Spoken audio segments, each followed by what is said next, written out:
When a group of teens mocked a quiet black woman, they had no idea they were provoking an elite soldier trained to fight back and win. It was a crisp autumn afternoon in a suburban neighborhood, the kind of day where the golden sunlight filtered through the trees, creating a serene picture of calm. A small group of teenagers, clad in matching varsity jackets, roamed the park aimlessly, their laughter occasionally cutting through the quiet. They were known locally as troublemakers, a crew of kids with more time on their hands than sense in their heads. Their leader, Jake, a tall, brash boy with a knack for stirring trouble, spotted a woman sitting alone on a park bench.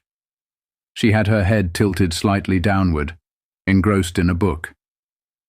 Dressed casually in a simple jacket and jeans, she exuded a quiet, unassuming demeanor. Jake nudged his crew, grinning mischievously. "Look at her," he whispered. "Let's have a little fun." The group chuckled nervously, unsure of his intentions but unwilling to challenge him. They followed his lead as he sauntered over, his confidence radiating with every step. The woman, whose name was Tasha, didn't look up as the shadow of the group fell over her. She calmly turned a page, seemingly oblivious to the intrusion. Jake cleared his throat. "Hey lady, you lost or something? This isn't exactly your kind of park." Still, Tasha didn't respond, her fingers steady as they grazed the paper. One of the boys in the group, clearly uncomfortable, mumbled, "Maybe we should just leave her alone, Jake." Jake shot him a glare. "What? She too good to talk to us?" He leaned closer, his voice dripping with mockery. "Hey, I'm talking to you." Finally, Tasha looked up, her expression calm, almost serene. Her eyes, however, carried an intensity that seemed to unsettle the group. "Can I help you with something?" she asked, her voice even. Jake smirked, mistaking her composure for weakness. "Yeah, you can start by telling us why you're sitting here like you own the place. Shouldn't you be somewhere else?" The group laughed, their nervous energy betraying their confidence. Tasha tilted her head slightly, assessing them with an almost clinical detachment. She didn't rise or seem rattled. Instead, she simply closed her book, resting it on her lap. "Do you really want to do this?" she asked, her tone carrying a quiet authority that made Jake falter for just a moment. Jake straightened, his bravado kicking in to cover his unease. "What? You gonna call the cops or something?" Tasha's lips curved into a small, knowing smile. "No," she replied simply. "I don't think they'd get here in time." The cryptic response hung in the air, and for the first time the group seemed unsure of their next move. Jake scoffed, but his laugh lacked its usual confidence. Big talk for someone sitting alone.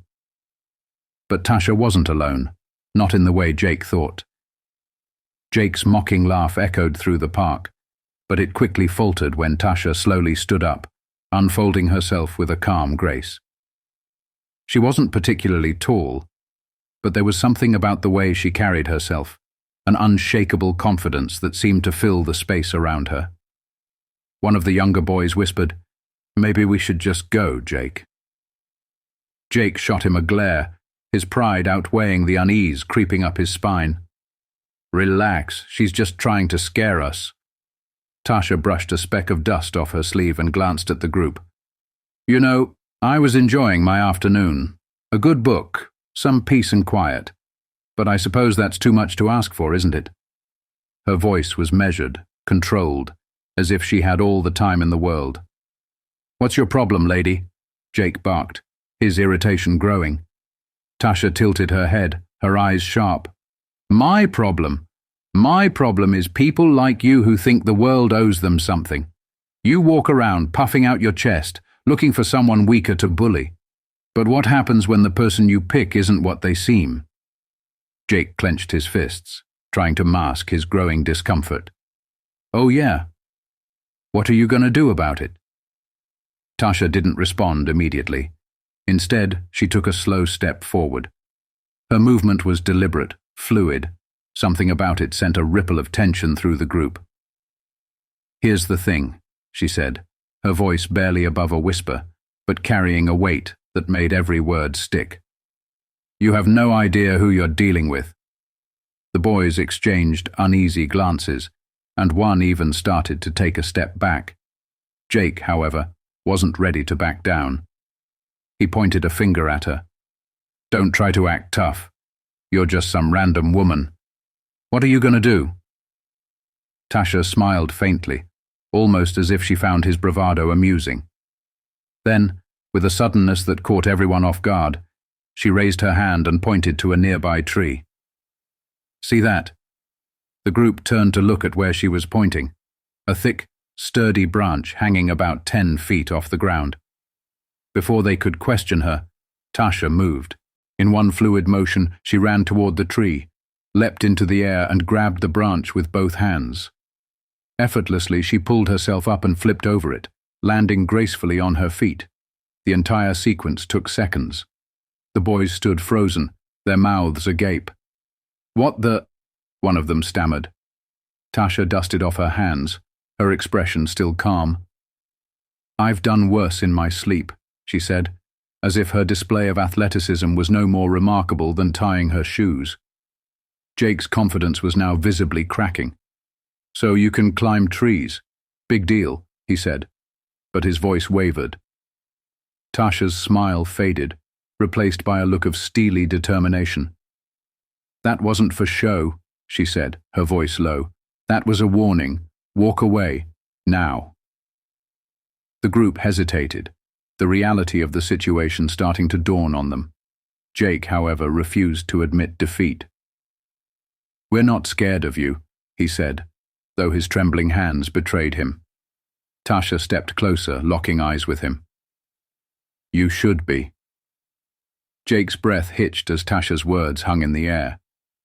The other boys shifted uneasily, their bravado unraveling as the weight of the moment settled over them. One of them, a lanky teen named Tyler, muttered under his breath, "Man, let's just go." "This doesn't feel right." Jake turned sharply toward him.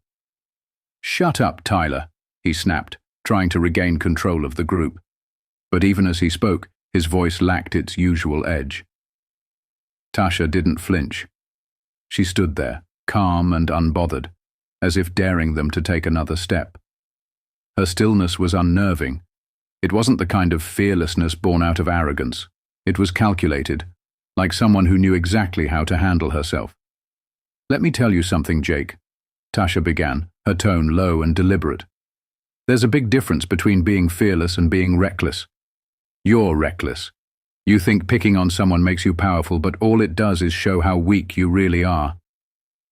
Jake's fists tightened, and he took a step forward, trying to assert dominance. "You think you're so tough, huh?" Tasha's gaze didn't waver. She sighed, almost disappointed. "Do you really want to find out how tough I am?" Before Jake could answer, Tasha moved again, this time even faster. She dropped into a low stance, her movements fluid and precise, and swept her leg out in a controlled arc. The motion was sharp, but stopped just short of Jake's ankle. The message was clear. If she wanted to, she could have taken him down in an instant. Jake stumbled backward, his confidence crumbling. What are you?" he stammered, his voice shaking. The other boys were frozen, their fear evident. Tyler, the first to sense the danger, stepped back. "Dude, we need to leave. Now." Tasha straightened up, brushing off her jacket as if nothing had happened. "I tried to warn you," she said, her tone calm but firm, "but some lessons are better learned the hard way." Jake's breathing grew heavier, his pride battling his fear. He glanced at his crew, who were now inching backward, unwilling to stand by him any longer. "You guys are seriously just gonna leave me here?" he barked, but no one answered.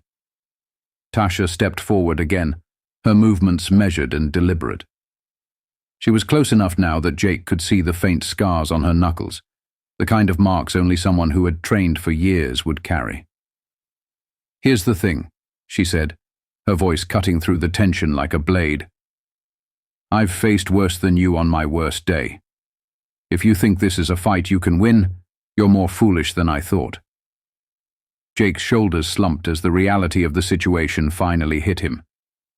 He took a shaky step back, then another, his bravado completely shattered.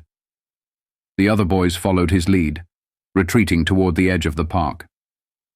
"Let's go, Jake," Tyler urged, his voice trembling. For a moment, Jake hesitated, as if debating whether to make one last stand. But Tasha's unflinching gaze left no room for doubt. Finally, he turned and muttered, "Whatever. This isn't worth it." As the group shuffled away, Tasha stood still, watching them disappear into the distance. Her posture remained relaxed, but her eyes stayed sharp, scanning her surroundings for any lingering threat. When she was sure they were gone, she sighed and sat back down on the bench, picking up her book. She opened it to the page she'd left off, her fingers steady, her expression serene. But deep down, she knew this wasn't the last time she'd encounter trouble like this. For people like her, the fight was never truly over. The park returned to its quiet rhythm, but Tasha's mind remained alert. She had faced countless moments like this before, times when prejudice and ignorance collided with her quiet strength. Though she had been prepared for far worse, encounters like these left her with a bittersweet aftertaste. The sound of a bicycle whirring past snapped her out of her thoughts. A young girl, no older than 10, waved at Tasha as she rode by, her carefree smile a stark contrast to the tense standoff that had just unfolded. Tasha couldn't help but smile back, reminded of why she had dedicated her life to fighting for a better world. Her phone buzzed on the bench beside her. She picked it up and saw a message from an old colleague, Marcus, someone who had shared countless missions with her during her Navy SEAL days. "Marcus, heard you're back in town. How's civilian life treating you? Hope you're not causing too much trouble." Tasha chuckled softly before typing back. "Tasha, not as quiet as you'd think. Just had to deal with some kids who thought they were tougher than they are." Marcus replied almost instantly. "Marcus, let me guess. They found out the hard way." Tasha smiled but didn't reply. Marcus always had a way of lightening the mood, but deep down, she knew there was a seriousness to these encounters. People like Jake and his friends weren't just a nuisance. They were a symptom of something much bigger. She put her phone away and leaned back on the bench, her eyes scanning the horizon. She had spent years in dangerous, high-stakes environments, from covert missions overseas to life-or-death scenarios in enemy territory. Yet moments like these, when prejudice reared its ugly head in her own backyard, were what weighed on her the most. Meanwhile, Jake and his crew had gathered in the nearby parking lot, their nerves still frayed from what had just happened. Tyler leaned against a car, shaking his head. Man, what was that? She wasn't normal. She moved like a soldier, one of the other boys interrupted, his voice hushed. Jake, still seething from the humiliation, crossed his arms. "So what? She got lucky. We weren't ready, that's all." Tyler shot him a look. "Lucky? Are you serious? Jake, she could have taken us all down if she wanted to. You saw what she did." The group fell silent, their bravado completely gone. Deep down, they all knew Tyler was right. "Maybe we shouldn't mess with people like that anymore," another boy murmured, his voice barely audible. Jake glared at him, but said nothing. For the first time, his usual arrogance had been replaced by something he didn't recognize. Fear. Back at the park, Tasha stood up and stretched, deciding it was time to leave. She slung her bag over her shoulder and began walking toward the parking lot, her steps measured and purposeful. As she reached her car, she noticed a man standing nearby, his face familiar. Marcus. He waved at her, a grin spreading across his face. "Figured I'd find you here," he said. Tasha raised an eyebrow. "How'd you know?" Marcus shrugged. "You always did like quiet places, except knowing you, quiet doesn't last long." Tasha chuckled, unlocking her car. "You're not wrong." Marcus's expression turned serious. "You good?" Tasha nodded. "Just some kids who needed a wake-up call. Nothing I couldn't handle." Marcus studied her for a moment, then nodded. "Still, you should watch your back. Not everyone knows when to quit." Tasha smirked. "Neither do I." The two shared a knowing look before Marcus clapped her on the shoulder. "Take care of yourself, Tash. You're too valuable to waste on punks like them." With that, he walked away, leaving Tasha to her thoughts. She climbed into her car, started the engine, and drove off, the weight of the day fading into the background. But as she drove, she couldn't shake the feeling that this encounter wasn't over yet. As Tasha drove through the quiet streets of her neighborhood, the events of the afternoon replayed in her mind. She knew all too well that lessons like the one she had given Jake and his friends didn't always stick. Some people learned and grew, while others let their pride and prejudice fester. She pulled into her driveway, the familiar sight of her modest home bringing her a sense of peace. As she stepped inside, she was greeted by the faint hum of her security system and the comforting scent of the lavender candles she had lit earlier. For most people, this would have been just another evening. But for Tasha, every moment of quiet was earned, and she didn't take it for granted. She set her bag down and grabbed a bottle of water from the fridge. As she leaned against the counter, her phone buzzed again. Another message from Marcus. "Marcus, hey, just be careful out there. Sometimes the small stuff can get messy." She smiled faintly, appreciating his concern. "Tasha, I've handled worse, Marcus. You know that." But as she typed the words, a feeling of unease settled over her. Something about Jake's reaction had bothered her. He wasn't just embarrassed. There was anger in his eyes, the kind of anger that didn't always dissipate. Meanwhile, in a dingy garage on the outskirts of town, Jake paced back and forth, his frustration boiling over. His friends sat around, nervously watching him as he muttered to himself. "She made me look weak," he growled, slamming his fist against the wall. "Jake, maybe we should just let it go," Tyler said cautiously. "She didn't hurt us. She just showed us we were out of line." Jake spun around, his eyes blazing. "Out of line? She humiliated us. Do you know what people are going to say if they find out?" "No one's going to say anything," another boy said, trying to calm him down. "No one else was there." Jake shook his head. "It doesn't matter. She thinks she's better than us. Someone needs to show her she's not untouchable." Tyler stood up, his expression firm. "This is a bad idea, Jake. We already messed up once. Don't make it worse." But Jake wasn't listening. His pride had taken a hit, and he wasn't about to let it go. "I'm not letting her get away with this," he muttered, storming out of the garage. The others exchanged uneasy glances, but no one followed him. Back at her house, Tasha was sitting on the couch, flipping through a book, when her security system chimed softly, indicating movement outside. She glanced at the monitor on the coffee table and saw a figure lingering near her front yard. Her heart didn't race. Her instincts didn't falter. Instead, she moved with quiet precision, reaching for her phone and a small device she kept in a drawer nearby. She tapped the screen, activating the outdoor cameras, and watched as the figure stepped closer. It was Jake. He stood there, his posture rigid, his hands clenched into fists.